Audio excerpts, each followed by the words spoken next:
Welcome to the Great Basin Fire Potential Briefing for Monday, July 24th. This is Gina McGuire. Over the next 24 hours, we will continue to see increases in fire potential, especially over northwest and northern Nevada up into Idaho for the continuation of a mix of dry and wet thunderstorms. Already this morning, we still have thunderstorms continuing from last night over parts of western Nevada, and these thunderstorms will again expand east and north in aerial coverage and in amount of lightning as we go through today.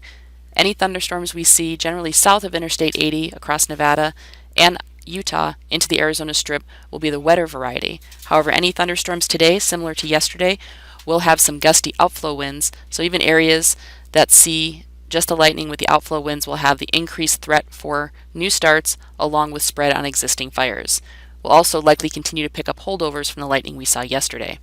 As we move into Tuesday, we'll likely see a wetter variety thunderstorm across the Great Basin. However, still some of these areas in Idaho into far northern and northwest Nevada might be at risk for still a mix of dry and wet thunderstorms even tomorrow before the moisture truly moves north. We will continue to monitor that.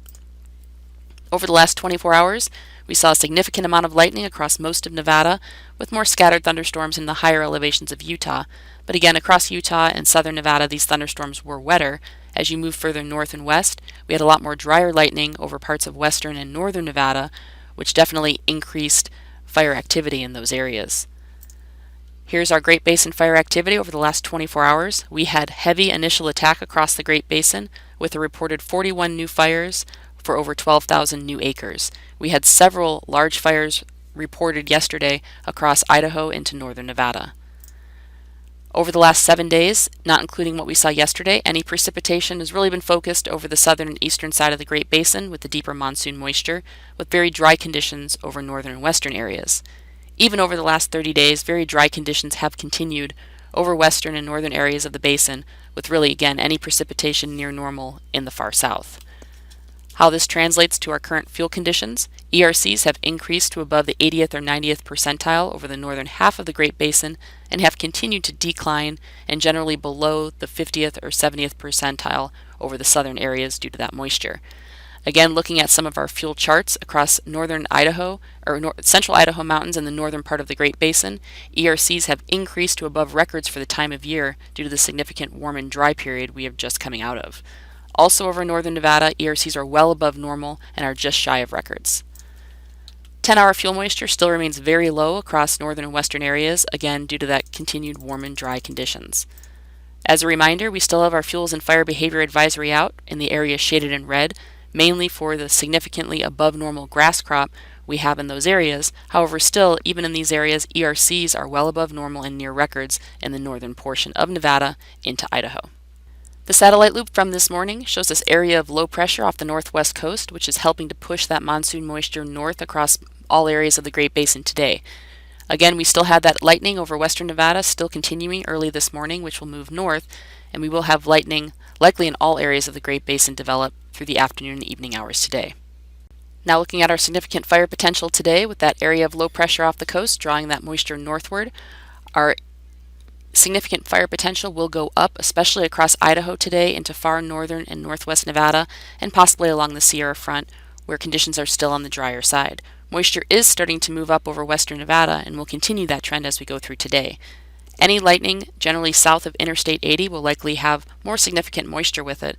However, any thunderstorms, again, still producing those gusty outflow winds, but the main concern will be over the northern and far northwest side of the basin. These two images show our relative humidity today, generally around 15% in the drier side over western Nevada up into Idaho, and much higher further south and east. And you can see the picture on the right with really showers and thunderstorms expected area-wide, but those wetter thunderstorms generally confined to the southern half of the Great Basin. As we move into Tuesday, we'll continue to see a mix of wet and dry thunderstorms potentially over the central Idaho mountains back into northwest Nevada, where the moisture won't be quite as deep. However, all areas further south and east will likely see wetter thunderstorms. We are not carrying any high risk for the lightning tomorrow, but we will continue to monitor the lightning, especially across Idaho and potentially into the far northern Nevada mountains, into northwest Nevada today, and see how that moisture surge continues. If those areas remain on the drier side, we may have to add some high risk for tomorrow. On Tuesday, here's the RH picture, generally still dry in the far north and west, and much wetter further east, and again, showers and thunderstorms expected area-wide. By Wednesday, some drier air moves into the far west, but still lightning will continue over really much of the Great Basin, especially the eastern two-thirds of the area, with much deeper moisture expected.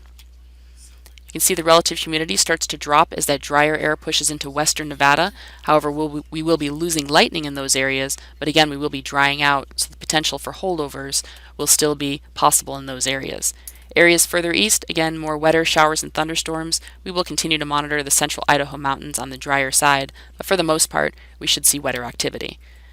Here's the forecast amount of precipitation over the next 3 days, and you can again see over the eastern half of Nevada into Utah, and the Arizona Strip is where the heaviest precipitation will occur, but we will still see areas of wetting rain over parts of northwest Nevada into southwest Idaho, especially as we move towards Wednesday.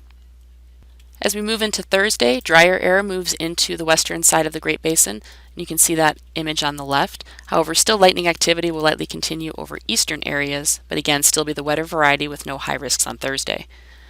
By Friday, we still see that dry air in the west, but we start to see a little bit more moisture move up into northeast Nevada and Idaho again, and we will have to monitor this depending on how much moisture those areas receive early this week. We may see the potential for more high risk for lightning as we get late in the week over those areas, depending on a weak feature that moves up from the south. You can start to see some of the tropical activity also off into the eastern Pacific. We currently have 3 named storms out there, and that will be the fuel for some thunderstorms as we move later in the weekend and next week for the Great Basin. On Saturday, you can see that moisture again start to really push north again into the southern portion of the area, and you can see that tropical feature off the west coast.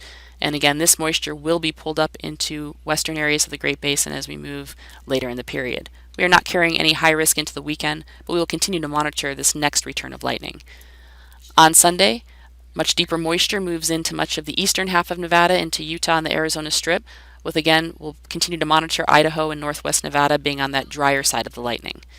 The 7-day total amount of precipitation is really much of what we'll see in the next few days, but as that next surge of moisture, we'll see additional precipitation, especially for parts of southern and eastern Nevada into Utah. As we move into the early part of August, warm temperatures continue, but also that monsoon moisture remains in place, especially for the southern half of the Great Basin. That concludes our briefing for today. If you have any questions, feel free to contact us. Thank you for listening.